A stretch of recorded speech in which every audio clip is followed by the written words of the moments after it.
Hello students, कैसे हो बच्चों। आई होप आप सब ठीक होंगे। बेटा आज का मेरा टॉपिक है इशू ऑफ शेयर्स। शेयर्स क्यों इशू किए जाते हैं। कंपनी शेयर्स इशू करती है जब कंपनी को फंड्स रेज करने हैं, तो इसमें लिखा गया है फॉर कैश। अब जब कंपनी शेयर्स ऑफर करती है वो पार वैल्यू पे इशू कर सकती है और प्रीमियम पे भी इशू कर सकती है। पार पे इशू करने का मतलब क्या है कि जो कॉस्ट है शेयर की उसी प्राइस पर शेयर्स ऑफर किए हैं। 100 रुपीज़ का एक शेयर है, 100 रुपीज़ पर ही इशू किए गए हैं। एट प्रीमियम में आता है more than its face value. जब फेस वैल्यू से ज़्यादा प्राइस पर शेयर्स ऑफर किए जाते हैं तो उसको कहा जाता है shares issued at a premium. Next आता है for consideration other than cash. इसमें ये होता है कि कंपनी को कैश नहीं रिसीव हुआ है। मान लीजिए कोई एसेट परचेज की है, तो एसेट परचेज करने के बदले में उनको शेयर्स ऑफर किए जाते हैं, शेयर्स इशू कर दिए जाते हैं। कैश नहीं पे किया जाता है, शेयर्स इशू किए जाते हैं। तो इसका एक टॉपिक मैं अभी इस वीडियो में अपलोड कर देती हूँ कि शेयर्स ऑफर किए गए हैं at par. So first topic है फॉर कैश। कंपनी ने शेयर्स इशू किए हैं कैश पर्पसेस के लिए, और जो अमाउंट रिसीव करेगी कंपनी लंप सम रिसीव करेगी। Amount received in lump sum. तो इसकी जो जर्नल एंट्रीज पोस्ट की जाएंगी वो मैं यहाँ पे लिख रही हूँ, अब ध्यान से समझिए। तो फर्स्ट जर्नल एंट्री होगी इसमें bank account debit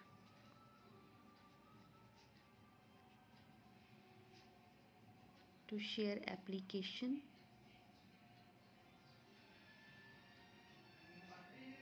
and allotment account. इसका नरेशन लिखना है आपने। Being application and allotment money received. Lump sum में ये रहता है कि जो शेयर की प्राइस है वो वन टाइम में कंपनी रिसीव करेगी। इससे रिलेटेड एग्जांपल मैं भी समझाऊंगी आपको। पहले जर्नल एंट्रीज देख लीजिए। फर्स्ट एंट्री होगी bank account debit to share application and allotment account. Narration ज़रूर लिखना है, और बीइंग लिखना ज़रूरी नहीं है, तो बट मोस्टली हम नरेशन इस तरीके से ही लिखते हैं।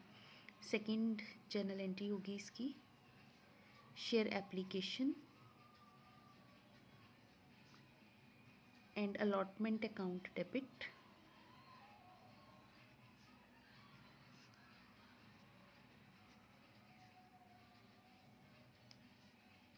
to share capital account, being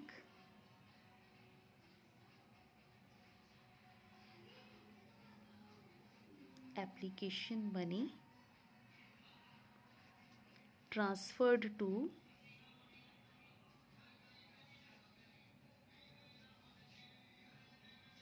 share capital account। ठीक है बेटा, इसमें दो ही जर्नल एंट्रीज पोस्ट होती हैं अगर कंपनी एक साथ सारा फंड रिसीव करती है। तो सबसे पहले जो कंपनी ने एप्लीकेशन मनी रिसीव की है, तो इसलिए हमने बैंक अकाउंट को डेबिट किया है, क्रेडिट किया है to share application in allotment account. जो एप्लीकेशन मनी रिसीव हुई है उसको आपने शेयर कैपिटल में ट्रांसफ़र करना है।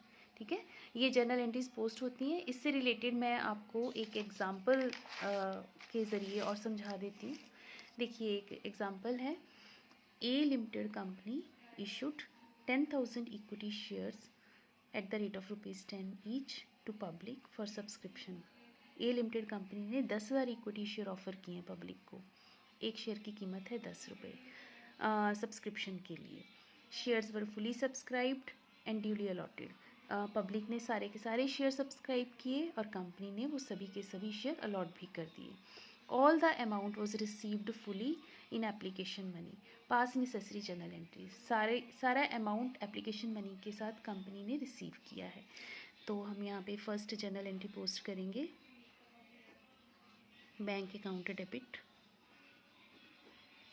To share application and allotment application and allotment इकट्ठा लिखा जाता है अगर लमसम अमाउंट में फ़ंड रिसीव करने हैं। तो आप यहाँ लिखोगे 10,000 into 10, 1 lakh rupees one time में कंपनी ने रिसीव किया है। 1 लाख डेबिट में, 1 लाख क्रेडिट में। नरेशन लिखना है being application and allotment money received. ठीक है बेटा। देन आपने इसको ट्रांसफ़र करना है कैपिटल में।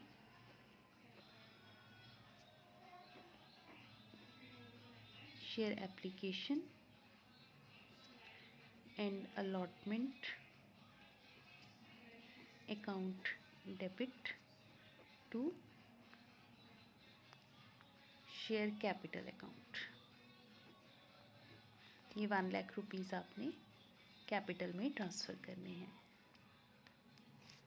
नरेशन होगा being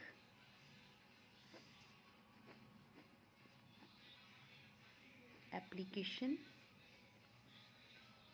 money transferred to share capital account. ठीक है बेटा। तो ये फर्स्ट सिचुएशन थी जिसमें मैंने आपको ये बताया कि अगर कंपनी लमसम फंड रिसीव करती है वन टाइम में तो उसमें 2 जर्नल एंट्रीज पोस्ट होती हैं। ठीक है। आई होप मेरी आज की वीडियो आपको पसंद आई हो। अगर आपको अच्छी लगी तो काइंडली आप इसे सब्सक्राइब कीजिए और अपने फ्रेंड्स के साथ शेयर कीजिए। Thank you so much.